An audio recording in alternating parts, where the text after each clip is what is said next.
নমস্কার বন্ধুরা, ঝুমা কিচেনে সবাইকে স্বাগতম। তা ঈশ্বরের কৃপায় সবাই ভালো থাকবেন, সুস্থ থাকবেন এই কামনাই করি। তা আজকে আমার রেসিপি হচ্ছে পটল চিংড়ি। পটল চিংড়ি করার জন্য যা যা উপকরণ লাগবে আমার এই টেবিলে রাখা আছে।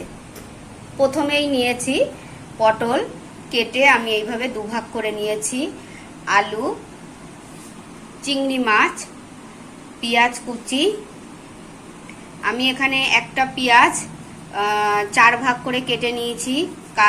কাঁচা লঙ্কা, রসুন, আদা, এটাকে আমি শিলে বেটে নেব। লাগবে আমার প্রয়োজন মতো নুন, প্রয়োজন মতো চিনি, সর্ষের তেল, লাগবে ধনে জিরে গুঁড়ো, লাগবে কাশ্মীরি লঙ্কার গুঁড়ো, হলুদ, একটা টমেটো, বড় সাইজের একটা টমেটো কুচিয়ে নিয়েছি, লাগবে আমার মগজ আর কাজু বাদাম, এটাও আমি শিলে বেটে নেব। ফোড়নের জন্য লাগবে আমার তেজপাতা, গোটা গরম মশলা, একটা শুকনো লঙ্কা আর জিরে। আর আমি তরকারিটাতে দেব গুঁড়ো গরম মশলা, সানরাইজের গরম মশলা। এটা দিলে সানরাইজের গরম মশলাটা খুব ভালো গন্ধ বেরায়। দেখুন, তা চলুন প্রথম থেকে শেষ অবধি ভিডিওটা দেখবেন। তাহলে এবার শুরু করে দিই। প্রথমে কড়াইতে আমি তেল বসিয়ে দিয়েছি। এবার আলুটা দিয়ে দেবো।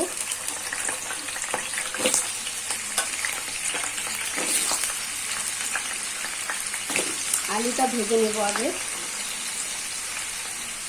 নুন দিলাম, হলুদ দিলাম,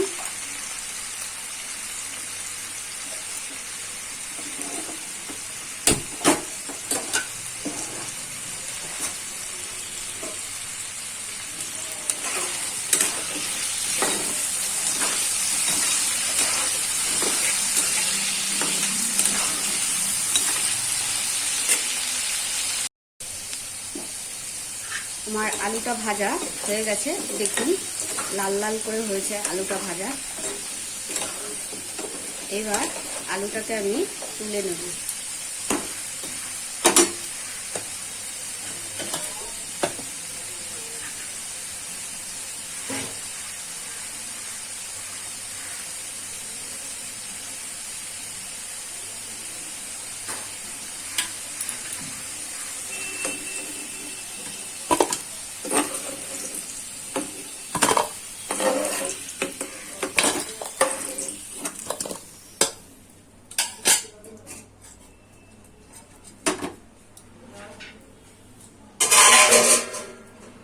একইভাবে আমি পটলটা ভেজে নেব।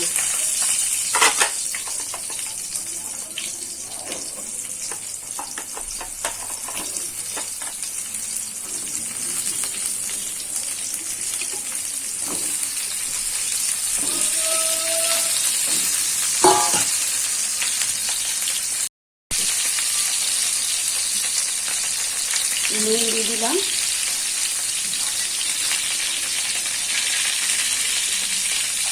হলুদ দিয়ে দিলাম। এবার পটলটা ভাজবো।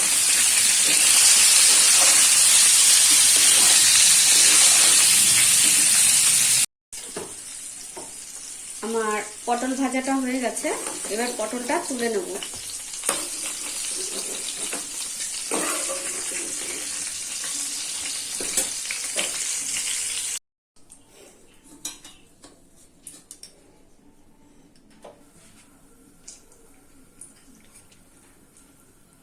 আমি চিংড়ি মাছটাকে ভেজে তুলে নেব।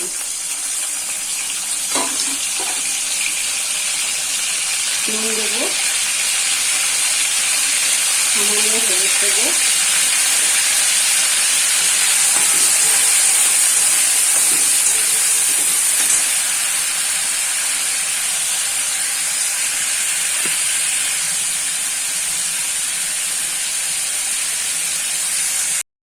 চিংড়ি মাছ ভাজা হয়ে গেছে।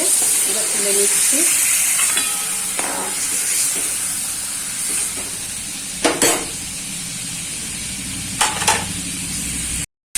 ওই তেলে দিয়ে দেবো তেজপাতা, গোটা গরম মশলা, এলাচ, লবঙ্গ, দারচিনি, শুকনো লঙ্কা আর জিরে।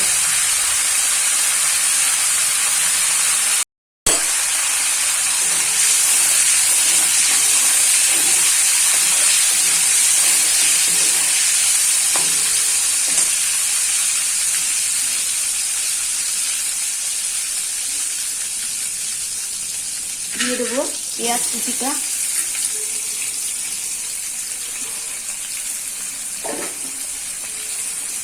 পেঁয়াজের মধ্যে একটু লবণ দেবো, তাহলে পেঁয়াজটা নরম হয়ে যাবে তাড়াতাড়ি।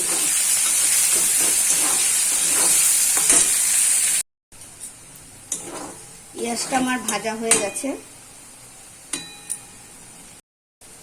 পেঁয়াজটা ভাজা হয়ে গেছে। এবার যেই মশলাটা আমি করে রেখেছিলাম, আদা, রসুন, পেঁয়াজ, কাজু বাদাম আর মগজ বাটা আর টমেটো সব মিলিয়ে পেস্ট করে রেখেছিলাম, এটা আমি দিয়ে দেবো।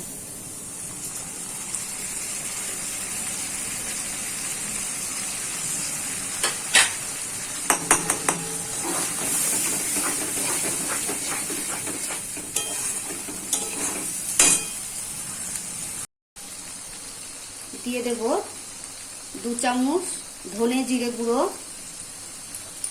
আমি যেহেতু কাঁচা লঙ্কা দিয়ে করছি, একটু রং হওয়ার জন্য আমি দিয়ে দেব এই যে রেড চিলি পাউডার, আর দিয়ে দেব মিষ্টি, হলুদ, এবার দিয়ে দেব লবণ। একসাথে ভালো করে মশলাটাকে কষিয়ে নেব।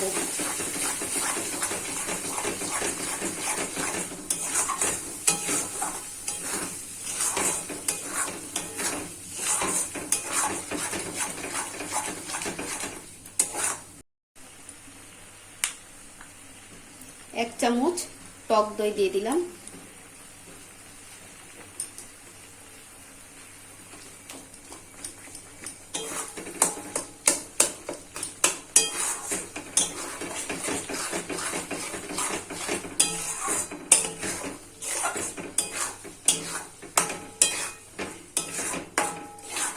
দেখুন আমার মশলাটা থেকে কিরকম তেল ছেড়ে দিয়েছে।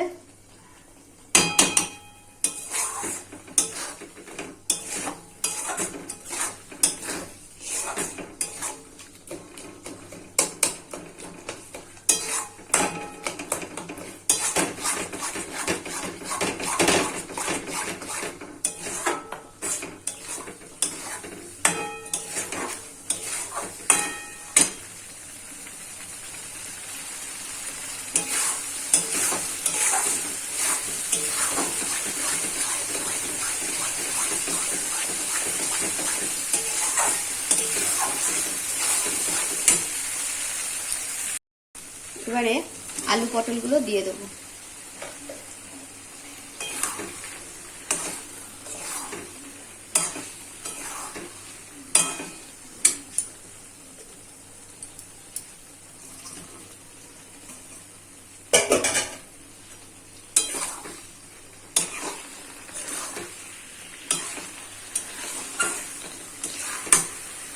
এবারে চিংড়ি মাছটা দিয়ে দেবো।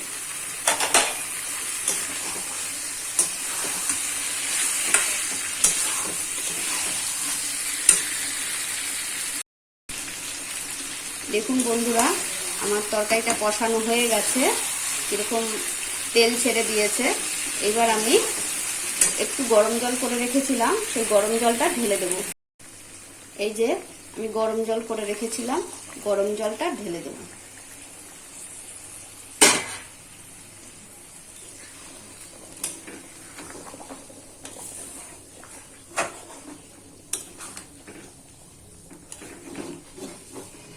একদম অনুষ্ঠান বাড়ির মতো হবে খেতে। তরকারিটা ঢাকা দিয়ে রেখেছিলাম,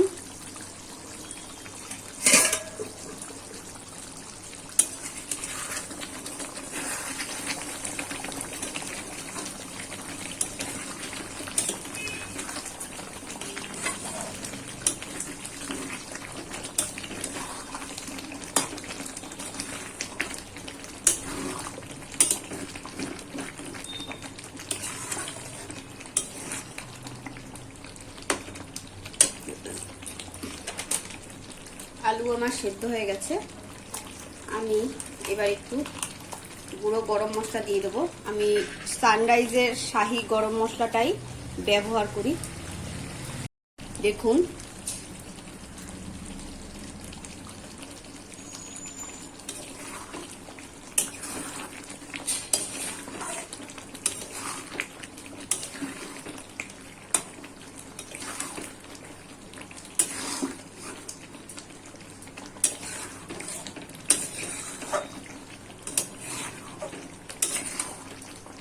কেমন দেখতে হয়েছে বলুন।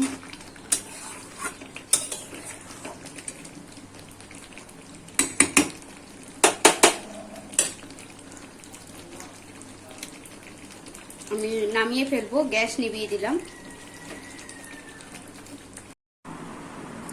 দেখুন বন্ধুরা, আমার পটল চিংড়িটা হয়ে গেছে। তা কিরকম হয়েছে একটু বলবেন। এই পটল চিংড়িটা গরম ভাত বা ফ্রাইড রাইস দিয়েও ভালো লাগবে খেতে, বা রুটি বা পরোটা দিয়ে খুব সুন্দর লাগবে খেতে। আপনারা খেয়ে দেখবেন, পুরো বিয়েবাড়ি স্টাইলেই আমি করেছি। তা দেখুন, কমেন্ট করে একটু আমাকে জানাবেন কেমন হয়েছে। না হলে আমার খুব একটা ভালো লাগে না, আপনারা সবাই কমেন্ট করলে আমার খুব ভালো লাগে। তা দেখুন